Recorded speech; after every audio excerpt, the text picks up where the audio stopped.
Halo, selamat malam. Perkenalkan nama saya Michael Mangole dan saat ini sudah bersama saya seorang narasumber yang akan membantu saya dalam jawab 3 pertanyaan mengenai implementasi Pancasila di lingkungan masyarakat dan kebijakan pemerintah dalam menangani kasus COVID-19.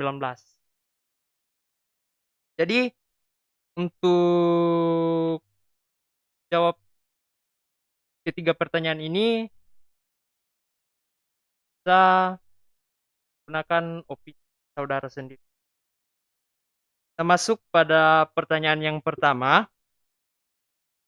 Jelaskan pengalaman saudara di rumah atau di lingkungan saudara terkait dengan Pancasila, baik itu sila pertama hingga sila kelima. Pilih salah satu sila dari kelima sila tersebut. Lah ya, sila pertama, ketiga, sila kelima sih. Untuk ya yang paling banyak yang saya rasakan ya. Jadi sila kelima itu adalah keadilan sosial bagi seluruh rakyat Indonesia. Oke, yang saya rasakan dari keadilan sosial ya sebagai warga negara Indonesia yaitu saat saya mau bikin KTP. Saya mau bikin KTP ya dibuatlah oleh pemerintah dan tidak dengan KTP itu kan kita tidak melihat ya, kastanya dia. Kasta ya sebenarnya ya? Cuman pandangan orang-orang kan kebanyakan ngelihatnya dari status sosial ya. Biasanya kalau bikin ini itu lebih cepat kalau sosialnya lebih di atas. Ya, tuh. Nah, waktu bikin KTP mungkin yang dulu ya, waktu sebelum yang elektronik itu bikinnya justru termasuk lumayan cepat. Kalau nggak salah waktu yang sebelum elektronik itu lumayan cepat. Saat bikin elektronik tahun 2000 yang sayangnya waktu tahun 2014 kalau nggak salah ya 14 ya, pertama kali KTP elektronik dibikin dan saya menerima KTP-nya nanti tahun 2000, jadi lumayan lama. Oke, jadi kalau bilang sudah diterapkan, ya iya. Cuman mungkin kalau berbicara KTP sistematisnya waktu itu ya, mungkinnya masih banyak kendala mungkin. Jadi kalau udah diterapkan, ini masalah diterapkan kan? Ya udah diterapkan lah kalau kita mau bikin ini dilayani oleh, nah kita mau bikin itu dilayani oleh pemerintah. Jadi kalau mau dibilang keadilan dari kita ya sudah termasuk sangat adil lah. Keadilan sosial Adil. bagi seluruh rakyat Indonesia ya. Baik, kita masuk pada pertanyaan selanjutnya. Pertanyaan kedua, sebagai sejarah bangsa Indonesia, jelaskan menurut pendapat saudara, apakah Pancasila sudah menjadi karakter atau pedoman hidup dan perilaku manusia Indonesia di setiap wilayah di tanah air kita saat ini atau belum? Kalau sudah, jelaskan contohnya. Kalau belum, jelaskan. Kalau ya, kalau soal itu sebenarnya sih mau dibilang sudah banyak, mau dibilang belum juga banyak. Tapi kalau sebenarnya mana ya? Kalau berbicara ya saya berbicara belum saja ya. Contohnya kalau kita berpacu pada Pancasila ya seharusnya semua warga negara itu berhak punya apa ya? eh, punya eksis lah ya. Dalam contoh kalau umat beragama masih banyak di beberapa wilayah yang menolak untuk apa ya? Kelompok umat beragama lainnya untuk beribadah di wilayah mereka. Dalam notabene mereka adalah minoritas. Itu salah satu contoh yang Pancasila belum dijalankan. Berikut, Dan untuk pertanyaan terakhir, pertanyaan nomor 3, jelaskan menurut pengalaman saudara sendiri, apa yang saudara rasakan kebijakan pemerintah di bidang ekonomi yang saudara telah rasakan khususnya di masa pandemi COVID-19. Apakah ada kebijakan pemerintah yang salah menurut saudara? Jika ya, jelaskan. Jika tidak, jelaskan. bagian ekonomi ya.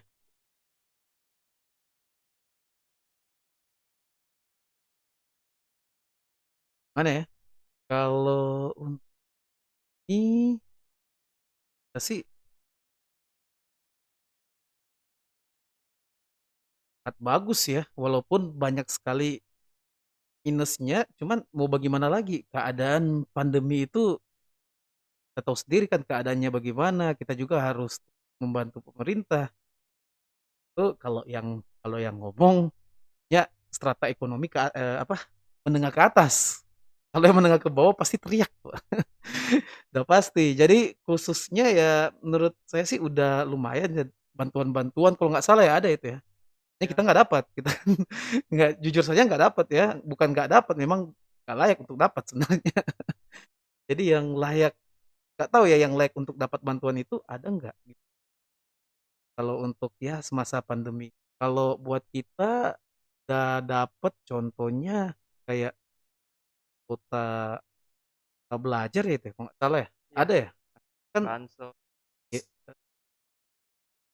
sih nggak dapat sih bansos. Yang itu kuota-kuota belajar kuota belajar ya ada kan? bisa di Ya kan. Apalagi tahun 2020 yang awal-awal itu kita butuh-butuh apa ya, butuh kuota untuk belajar. Contoh kalau semua dosen juga kan dapat kan waktu itu. Mahasiswa juga ada yang ya aku nggak tahu ya kok semua dapat apa enggak. Setahu saya sih semua dapat. Kalau untuk bantuan bansos sih enggak ya. Soalnya nggak tahu ya untuk bansos itu apakah semua warga Indonesia bisa dapat atau cuman ya ekonomi menengah ke bawah atau yang menengah ke atas juga dapat nggak tahu bagaimana. Kalau saya sih nggak ada sih. Tapi kalau peraturan atau kebijakan yang sudah diambil sudah pas untuk itu. Tapi kalau untuk penanganannya ya ini bahas penanganan ya, udah lari jalur sebenarnya. Untuk penanganannya ya masih banyak minusnya ya. Contoh kayak buka tutup portal, mana bilang oh ini tutup, oh, lockdown atau apalah itu, ya tiba-tiba buka lagi. Kayak waktu itu Indonesia masih sedikit lah ya, masih sedikit COVID-nya. Waktu ditutup ternyata warga negara asing masih bisa masuk. Contoh ke Manado, itu ada banyak sekali ya video-video yang beredar di mana saat lagi parah-parahnya banyak banget yang masuk ke ke Indonesia, khususnya di Manado itu ada videonya. Salah ya. Waktu itu. Sementara kita yang di Indonesia sendiri ke kabupaten kota lainnya itu dibatasi sekali, dijaga, harus beginilah, harus begitulah, udah divaksin lah, inilah itulah ya kayak gitu. terima kasih sudah menonton video ini. Selamat malam, sampai jumpa. Bikin kesimpulan. Oke. Oke, baik. Di video kali ini saya akan memberikan kesimpulan mengenai pendapat atau jawaban yang saya dapatkan setelah saya mewawancarai masyarakat di sekitar tadi. Untuk yang pertama, menurut pengalaman beliau, yang beliau dapatkan itu ada pada sila kelima mengenai keadilan sosial bagi seluruh rakyat Indonesia. Ketika beliau membuat KTP, beliau dilayani dengan baik, mendapatkan pelayanan yang baik. Itu artinya pemerintah memiliki keadilan, tidak memandang kasta, baik dari segi ekonomi, fisik, dan lain-lain. Dan intinya bahwa keadilan itu berhak didapatkan oleh seluruh warga masyarakat Indonesia. Karena keadilan itu sangat penting, di mana saat kita mendapatkan keadilan, kita tidak akan didiskriminasi. Ketika kita tidak mendapatkan keadilan, pasti yang mayoritas akan mengucilkan yang minoritas, dan itu sangatlah tidak baik, tidak akan membuat hidup kita nyaman, dan itu akan menjadi beban yang akan kita pikul selama hidup yang kita jalani. Dan kesimpulan dari jawaban yang kedua, yaitu apakah Indonesia sudah bisa menjadikan Pancasila sebagai pedoman hidup bangsa atau belum? Jawaban dari beliau yaitu belum, karena untuk sampai sekarang ini nilai-nilai Pancasila sangat bertentangan dengan kasus-kasus yang dibuat seperti korupsi, pembunuhan, pencurian, itu sangat bertentangan dengan nilai-nilai Pancasila, di mana Indonesia masih belum bisa menjadikan Pancasila sebagai pedoman hidup bangsa, kecuali kalau kehidupan dari masyarakat Indonesia ini akan seutuhnya berpatokan pada nilai-nilai Pancasila. Dan pastinya ketika hidup dari masyarakat ini berubah, maka 100% negara Indonesia ini akan menjadi negara yang maju. Dan untuk yang ketiga, mengenai kebijakan pemerintah dalam menangani COVID-19, yaitu jawaban yang saya dapatkan belum, karena memang pada 2 tahun lalu, di mana sedang maraknya kasus COVID-19, pemerintah banyak membuat kebijakan, tapi yang hanya jalan itu sebagian, tidak jalan semuanya. Contohnya, jika melakukan lockdown, itu berlaku hanya pas maraknya COVID-19. Setelah kasus berkurang, itu sudah tidak berlaku lagi. Jadi, sehingga hal ini menyebabkan kasus COVID-19 bertambah, oleh karena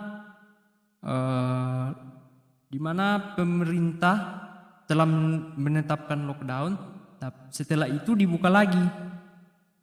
Banyak wisatawan asing yang masuk, baik itu wisatawan lokal yang berada di daerah Indonesia masuk dan memberikan dampak negatif, di mana COVID-19 bertambah karena sulit untuk dideteksi. Intinya bahwa pemerintah belum bisa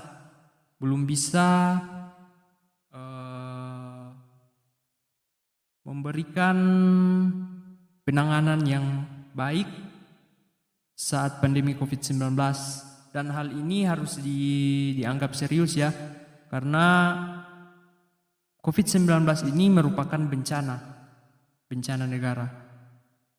Dan sekian video dari saya, semoga bermanfaat. Sampai jumpa di lain waktu. Bye-bye.